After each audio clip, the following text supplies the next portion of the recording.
Throughout human history, man has come up with inventions to assist his travels and to fight his adversaries. In the late 19th and into the 20th centuries, those conflicts spanned the globe, often including naval warfare, with new technologies invented to assist the sailors in their tasks. However, not every idea is created equal.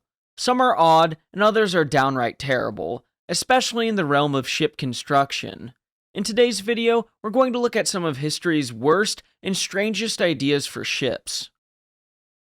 Often as tradition when it comes to this series, we have to start off with something French, especially from the late 19th century, as they're just so fun. We'll be looking at Hoche today, an ironclad, and one that you might know due to her, let's call it, inadequacies. Following the collapse of the Second Empire and the defeat of the French armies in the Franco-Prussian War, the Navy, although remaining mostly intact following the defeat, faced new priorities and restrictions from the East.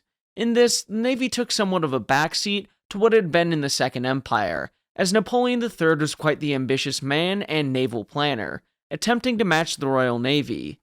Following his fall from power, the Navy took major budget cuts to focus on rebuilding the nation and army. For example, in 1872, the French army received 450 million francs, while the Navy received just 145 million francs. We're to quote from the French Fleet, Ships, Strategy and Operations 1870 to 1918 by Ruggero Staglini and Michel Constantino. In the first half of the 1870s, the French Navy was forced to downsize its ambitions and consequently focused on two objectives: maintaining control of the Western Mediterranean, a vital task to ensure the connections with Algeria, whose occupation had been completed in 1847, and would remain a critical factor in French naval planning over the coming decades, and ensuring the protection of its bases and coasts. There were further developing threats in the Mediterranean with the unification of Italy and the threat from the newly organized Regia Marina would pose, in addition to new possessions like Tunisia, leading to some changes in policy. However, by the late 1870s and early 1880s, French construction was shifting back towards capital ship construction, with, of course, our Hoche.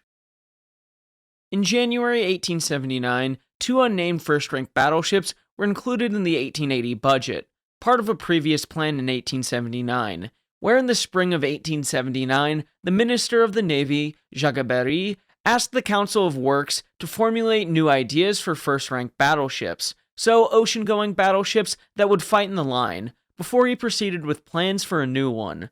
The council came up with some pretty wacky and zany ideas, including 100-ton guns and centerline barbettes on a 9,000-ton ship. This being pushed by the designer Charles Ernest Huon, someone we've discussed in the past. But the council decided on more modest terms with a speed of 14.5 knots, a belt of 450 millimeters of armor, 340 and 274.4 millimeter guns, and torpedoes, a very forward-thinking weapons array. By mid-1880, the council was coming up with some interesting ideas. However, Hoche would go through several revisions throughout the design and building process, along with lots of trouble along the way. On June 20th, 1880, L'Orient was forwarded Huon's new design, the one that we had just talked about. Obviously with a little more detail than what I said, still not as much as you think, as there's debate as to whether they were given line plans and a general arrangement of the guns. Still, there were plans that were marked as seen by the senior naval architect at L'Orient, which is an interesting design with four 340mm barbettes laid out in an interesting design pattern that I can't really pronounce, so it's going up on screen now, suggested by the Council of Works, and 138.6mm guns on the battery deck, 6 per side, with 2 masts, a single funnel, all on 10,350 tons. Simple enough, right? L'Orient should be able to work with the basic outline and create a suitable vessel. Well, yes, in other nations perhaps, but in France, especially during this time, there was a true love for design by committee. So L'Orient sent revised plans back to Paris for approval by the Council of Works and the Navy overall. However, the Council of Works sent their own revised designs back in November 1880, creating a second design. This back and forth went on several more times, creating a total of 4 designs. Yes, 4 designs. Due to troubles with the naval minister Abbé, a strong supporter of the Jeune École, who had delayed construction during his term in office, and design work taking longer than anticipated, Hoche wasn't completed until 1890. Yes, a full 10 years after her initial plans were drawn up. Before we continue, here are Hoche's particulars as found in Stephen S. Roberts' book, French Warships in the Age of Steam and Sail, 1859 to 1914. Of course, there are plenty of changes to Hoche's design throughout her time building. Still, several important ones I'd like to note is that her main battery guns were supposed to be barbettes first, changed to turrets, and then were supposed to be changed back to barbettes. Still, it became too much, and Hoche was too far along in construction before they could be changed back. She also took from other French ships being built at the time, like Marceau, Neptune, and Magenta, as well as the pre-dreadnought Brennus. Something similar between all these ships, but especially pronounced in Hoche, is the massive superstructure, large funnel, low ends, and two high military masts. It earned her the nickname Le Grand Hôtel, hence when hotels go to war. I think we can agree for the most part, Hoche isn't a very good looking ship. Unless you are contrarian like on my TikTok, telling me otherwise. She isn't very good looking. But she was also poorly designed. Where to take from Roberts, Hoche was ordered on March 20th, 1894 and June 12th, 1894 to move from Brest from Toulon to convert her 138.6mm battery to quick-firing guns. The original intent was to convert all 18 of the guns, but it was found that this would increase the excess weight of the ship to 566 tons, and weight reductions were imposed. She was placed in the second category reserve on September 23, 1894. Her 18 138.6mm 30 caliber Model 1881s were replaced by 12 quick-firing versions. The military mainmast was replaced by a pole mast, and the superstructure, including the round galleries over the turrets and barbettes, was lightened. The ship was recommissioned for trials on April 20th, 1895. The refit was completed on April 29th, 1895, and the ship returned to full commission on May 10th, 1895, and joined the Northern Fleet. Now, that wasn't her only overhaul. Between 1898 and 1900, Hoche was overhauled again, where they replaced her machinery, weaponry, and further reduced the weight of the ship, considering she was top-heavy. But let's dig into some more of her worst qualities. One of Hoche's worst qualities was how low she sat in the water, particularly due to the massive weight of her superstructure and because of her guns. As can be seen by this picture, Hoche was an extremely wet ship fore and aft, and with her being so top-heavy, it didn't prove great for stability. To take from Michel Constantino and Ruggero Staglini, the French Fleet Ship Strategy and Operations 1870 to 1918, they write, in June 1881, Hoche was laid down at Lorient. She was 192.59 meters long, and 20.22 meters wide, vessel, designed by Charles Huon. Hoche's hull, described as ugly by many authors, featured a very low freeboard fore and aft, while prominent superstructures hindered stability. This was also hampered by a very low length-to-beam ratio, which made Hoche a bad roller. While increasing the beam contributed to increasing the metacentric height, this also meant that the hull motions were made more rapid, with higher acceleration and forces. Displacement was 10,820 tons. So yes, Hoche certainly had bad qualities, and there are more we can get into, specifically the superstructure. It was on the main deck, battery deck, and the upper deck. The main deck held the accommodation for the junior and petty officers, which was quite a lot on that deck, not to mention something for the wind to catch onto when she was steaming, making her not the most efficient ship.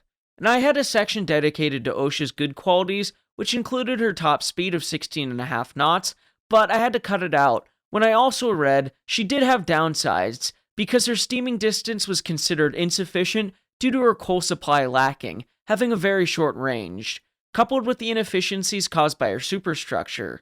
Not only that, due to the wetness on her decks and the amount of spray caused by her going through the water, she wasn't even allowed to go at her maximum speed due to fears that she could capsize.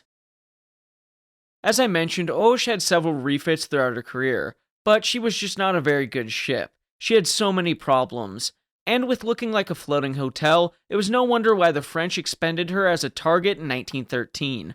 Maybe Hoche and her half-sisters will have to have a dedicated video at some point in the future.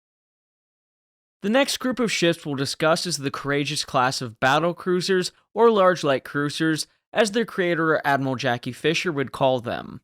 Like the Royal Navy monitors, these ships were created to assist in his Baltic project. It was one of several plans discussed by the Admiralty for using the Navy to break the deadlock of the armies on the continent.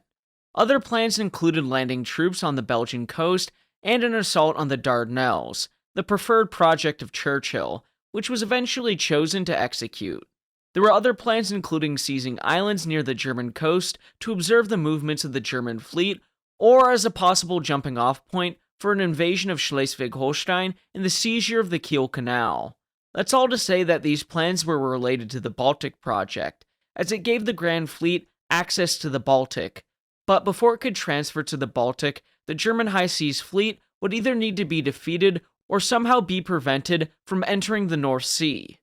Fisher saw these large light cruisers, or light battle cruisers, as a support vessel for his Baltic project, which here's an excerpt concerning these vessels from an interesting letter Fisher wrote to Sir Eustace Henry William Tennyson Danecourt, the director of naval construction, in March of 1915, to which I'm getting this from British Battlecruisers 1905 to 1920 by John Roberts. Fisher writes, "I've told the First Lord that the more I consider the qualities of your design of the big light battlecruisers, the more I am impressed by its exceeding excellence and simplicity. All of the three vital requirements of gunpowder, speed, and draft of water so well balanced. Beardmore and Vickers, neither of whom was to build one of these ships, are sure they can produce 2 ships in 11 months, which alone is a testimony to the goodness of the design as regards simplicity. However, I fear we are not going to get even 2 out of the 4 owing to the parliamentary bugbear of delaying the last 4 ships of the Royal Sovereign type. It's a great pity, as it will be very greatly regretted." Now, the designation large light cruiser is an interesting one. As Fisher campaigned for more vessels, he described them as large light cruisers, but they would be better described as light battle cruisers armed with 2 twin 15-inch gun turrets. The description of large light cruisers was a ploy to get cabinet and parliamentary approval because the construction of further battle cruisers and battleships had been vetoed. Still, the construction of light cruisers had not.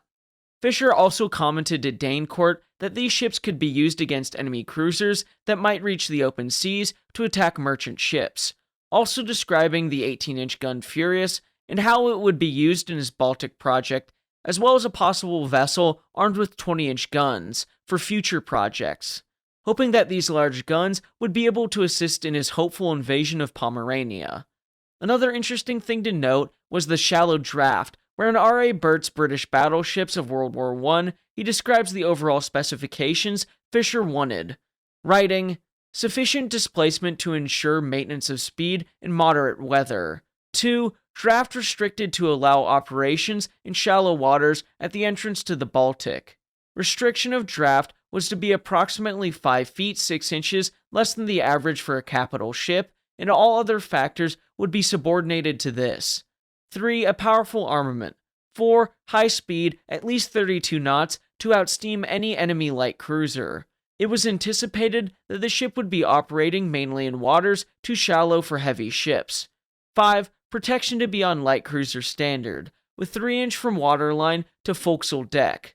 6. Below water bulges for considerable length amidships, and protected machinery and boilers kept as far inboard as possible and placed behind triple bulkheads." To get into the actual development of the Courageous class, their plans were submitted for approval in late January 1915, essentially being reduced versions of the renowned class with the removal of B turret and the hull armor reduced to a light cruiser standard. However, the ships enjoyed the adoption of small tube boilers and geared turbines, which would save weight and improve the efficiency of their machinery. Another change for Courageous and Glorious was to their bulkheads, which were increased in thickness to a uniform 1.5 inches, which would add 500 tons to their displacement and increase their draft as well as reduce their speed. With these changes to Courageous and Glorious, they were laid down in late March and April of 1915 respectively. While under construction, a major addition was that of deck plating following the Battle of Jutland, which would add 400 tons to their displacement. There were others, as the vessels would come in 1,700 tons heavier than their original estimates, and no other later estimations survived. An interesting change was the 4-inch armament with triple 4-inch mounts. I'll go ahead and put up the particulars now. Courageous and Glorious would take around 18 months to build, with Courageous running trials in October of 1916 and Glorious in December. Given the light construction of these ships, they had a number of issues. Like during Courageous's trials, she had sustained structural damage while working up to full speed against a rough sea. Given their specialized nature, and with Fisher out of the picture as First Sea Lord in 1915, the Royal Navy had to figure out something to do with these ships. Courageous and Glorious had some prospects of working with the Grand Fleet, but Furious was really out of place considering her slow-firing 18-inch guns. Taking from Carrier Glorious, The Life and Death of an Aircraft Carrier by John Winton, the sailors of the Grand Fleet were much less polite. They called Courageous and Glorious the outrageous and uproarious. The two sister ships and Furious were known as helpless, hopeless, and useless. Nobody was disposed to make allowances for the fact that these ships had been specifically designed for action against shore targets in the shallow waters of the Baltic, not to stand in the line of battle in the North Sea. But now, like Othello, their occupation was gone. Courageous was commissioned on October 28, 1916, and began her trials on November 14th. On the night of January 8, 1917, when she was working up to full power off May Island in the Firth of Forth, she was steaming at 30 knots into a head sea when she broke her back abreast the forward 15-inch turret. Her forecastle between the breakwater and A barbette was severely buckled. Side plates between the upper deck and the forecastle deck were also buckled. There were leakages from an oil fuel tank and a reserve boiler feed water tank. The ship's stem had lifted about 3 feet. At the inquiry, ship's officers stated that the sea that night was to state 4, with a wave height of about 7 feet, and board members were inclined to agree that the damage was due to a weakness of the design. However, as a result of doubts expressed by the junior member, constructor Lieutenant V.C. Shepard, later Sir Victor, and a future director of naval construction, further reports were called for, which showed that the state of the sea that night was not 4, but between 6 and 7, with wave heights of 16 to 18 feet. The board still decided that the damage was a design weakness. Still, Shepard refused to sign the report and added a minority view, stating that, in his opinion, damage was caused by an error of judgment on the part of the ship's officers and the ship's speed should have been reduced. The Admiralty eventually accepted Shepard's opinion. Extra stiffening plates, weighing another 130 tons, were added to Courageous that spring of 1917 and to Glorious a year later. As we have discussed in other videos specifically covering their conversions, all three would become aircraft carriers and have limited success in those roles, with Furious being arguably the most successful, and a link to her full video should be in the description. Another reason why the Courageous class is on here is the fact that 2/3 of the class were sunk in World War II. Courageous in September of 1939 and Glorious in June 1940. Again, links in the description. Nevertheless, they are some of my favorite ships to cover because they're just so weird, and especially their looks. We're going to have 2 ships in this section, both Soviet. The first one being the destroyer Engels, the former Desna. Engels was part of the larger Novik class, probably the most successful Russian destroyers built during the Imperial era, and throughout their long service careers, built quite a reputation for themselves. But what we're going to cover briefly is the Engels trials with a battleship gun on her aft deck during September of 1934. Yes, that's right, a destroyer with a battleship caliber gun. The gun in question was a 305mm 12-inch recoilless rifle designed by Leonid Kurchevsky, a very interesting person and designer, who was unfortunately sent to Siberia due to his connections with Mikhail Tukhachevsky. From the very little information I could gather from reputable sources, the Soviets wanted to test the idea of fitting such weapons to smaller vessels that could go close inshore for shore bombardment work, something akin to another weird class of ships, the Royal Navy's Monitors. But Kurchevsky's gun looked promising to be able to be placed on a ship such as the Engels, or maybe a platform specifically built for the purpose, due to the nature of the gun being recoilless. However, from what I can tell, the test did not go well, with a blast from the recoilless rifle causing damage to Engels, and with such a small platform for the gun to be on, it turned out to be not such a great gun platform. So the gun was removed and Engels returned to service, being sunk during the Second World War. As you could probably tell, I legitimately could not find anything on this destroyer, and I spent probably close to 24 hours researching over a couple of weeks. So if you have any information or sources about it, it'd be extremely helpful and I'd be happy to make a follow-up video. The next one is a bit of an oddball. In fact, she was a former royal yacht for the Imperial Russian family, the Standard. Before we get into it, I think it's interesting to see a before and after photograph of what she looked like. Here she is in her original configuration, and here she is following her refit that transformed her into a mine layer. A very interesting transition for a ship. But Standard was laid down in Copenhagen in October of 1893 as a vessel for a state-controlled maritime transportation organization with potential to serve as an auxiliary cruiser should it be required, seeing how she displaced over 5,000 tons. But Tsar Nicholas II decided in October that Standard would be a royal yacht and subsequently launched as such in 1895 and entered service as a royal yacht the following year. We're to take from Alexander Hill in his book Soviet Cruisers 1917 to 1945 from the October Revolution to World War II.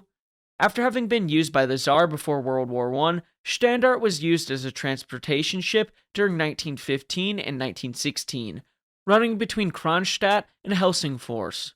At the time of the February Revolution in 1917, it was in port at Petrograd. In mid-July 1917, now officially the former royal yacht, it departed for Helsingfors. Standard would subsequently return to Russian waters and Kronstadt after the Brest-Litovsk peace treaty with Germany on March 3, 1918, forced Russian vessels from ports in Finland and Estonia. By this point, Standard had been, at least unofficially, renamed on March 18th at the request of its crew, the date being that for the first of the existence of the Paris Commune in 1871.